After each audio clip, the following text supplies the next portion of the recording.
Օրեցօր ավելի անհավանական է թվում դիվանագիտական ճանապարհով Իրան-Իսրայել հակամարտության հանգուցալուծումը։ Ուրբաթ Իրանի գլխավոր դիվանագետի ժնևյան հանդիպումները Եվրամիության մի քանի պետության ներկայացուցիչների հետ զրո արդյունք են ունեցել, հայտարարել է Աբբաս Արաղչին։ Արևմտյան գործիչները ոչինչ չեն կարողանում ասել մեր փաստարկները լսելիս։ Զարմանալի է, ինչու որոշ երկրներ չեն դատապարտում այս պահին կատարվողը։ Չէ՞ որ մենք բանակցությունների փուլում էինք, երբ սիոնիստական ռեժիմը սկսեց այս ագրեսիվ հարձակումը։ Ինչ արդարացում կարող է սա ունենալ։ Որոշ երկրներից զանգահարում են մեզ, ասում եկեք թուլացնենք լարվածությունը, վերադառնանք դիվանագիտությանը։ Ես ասում եմ, մենք ըստ էության դիվանագիտություն էինք բանեցնում։ Ուր վերադառնանք, ինչին։ Արաղչին հայտարարել է, որ դիվանագիտական ճանապարհով հնարավոր է ավարտել պատերազմը միայն այն դեպքում, երբ դադարեցվի ագրեսիան, Իսրայելը պատասխանատվություն կրի։ Արաղչին ասել է, թե հիմա ակնհայտ է, որ Թրամփն է կառավարում հակամարտությունը։ Նա անընդհատ ասում է, մենք սա արեցինք, սա պետք է լինի, դա ենք անելու, այլևս ապացույցների կարիք չկա։ Միացյալ Նահանգների ղեկավարը առավելագույն է 2 շաբաթ է տվել Իրանին բանակցություններին վերադառնալու համար։ Թրամփը հայտարարել է, թե իրենք պատրաստ են, ցանկություն ունեն եւ կարող են բանակցել։ Մենք չգիտենք ինչպես վստահել նրանց։ ԱՄՆ-ի քայլը դիվանագիտության նկատմամբ դավաճանություն էր։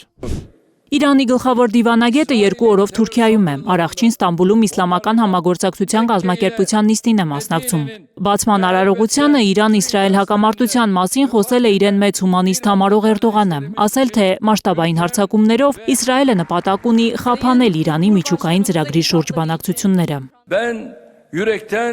Իսրայելը պատրաստ չէ դիվանագիտական ճանապարհով լուծել խնդիրները։ Կոչ եմ անում Իսրայելի վրա ազդեցություն ունեցող պետություններին լուծումներ փնտրել երկխոսության միջոցով կանխելու ավելի արյունալի հակամարտության զարգացումը։ Մինչ մեծ ու փոքր դահլիճներում դիվանագիտական դեռ չստացված ուղիներ են փնտրում աշխարհի առաջնորդները, խաղաղ բնակիչներ են զոհվում։ Իրանի առողջապահության նախարարությունը հայտարարել է, որ հակամարտության 9 օրվա ընթացքում 430 մարդ է զոհվել, 3500 մարդ վիրավոր է։ Իսրայելը 24 զոհի մասին է հայտնում։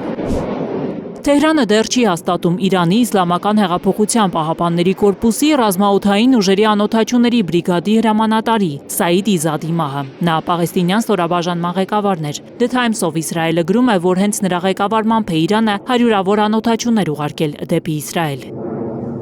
Իրանական հարվածներից այսօր Թել Ավիվում խոշոր հրդեհ է բռնկվել։ Իսրայելի ՀՕՊ-ը կարողացել է որսալ հրթիռների մի մասը։ Իրանական անօդաչուները հասել են նաև Իսրայելի արևելքում գտնվող Բեյթ Շեան քաղաք։ Շենքեր են վնասվել։ Իրանական վերլուծական կենտրոնները հաշվել են, որ միայն պաշտպանվելու համար օրական մինչև $200 միլիոն է ծախսում Իսրայելը։ Ցախալն է հայտարարել Իրանի վրա մասշտաբային հարձակման մասին։ Հրթիռների պահեստներ են թիրախավորվել։ Իրանական լրատվամիջոցները գրում են, որ Իսրայելը հարձակվել է Շիրազի ռազմական օբյեկտի վրա։ Զոհերի մասին տեղեկություն չկա։ Իսրայելի զինուժը հայտարարել է, որ իրենց կործանիչները ինտենսիվ հարվածում են Իրանի հարավ-արևմուտքում գտնվող ռազմական օբյեկտներին։ New York Times-ը գրում է, որ Իսրայելի նպատակը նախևառաջ Իրանի հոգևոր առաջնորդին վերացնելն է։ Հեղինակավոր պարբերականը հղումանելով իր աղբյուրներին գրում է, որ Խամենեին ստորգետնյա բունկերում է։ Նա ընտրել է 3 տեխնացուի մահափորձի դեպքում իրեն փոխարինելու համար։ Գայանե Մովսեսյան, Նորայր Հակոբյան, Հայլուր։ Հայաստանում եւ աշխարհում տեղի ունեցող իրադարձությունների մասին առաջինն իմանալու համար բաժանորդագրվեք մեր ալիքին, սեղմեք զանգակը, որ բաց չթողնեք ամենահրատապը, ամենակարևորն ու հետաքրքիրը։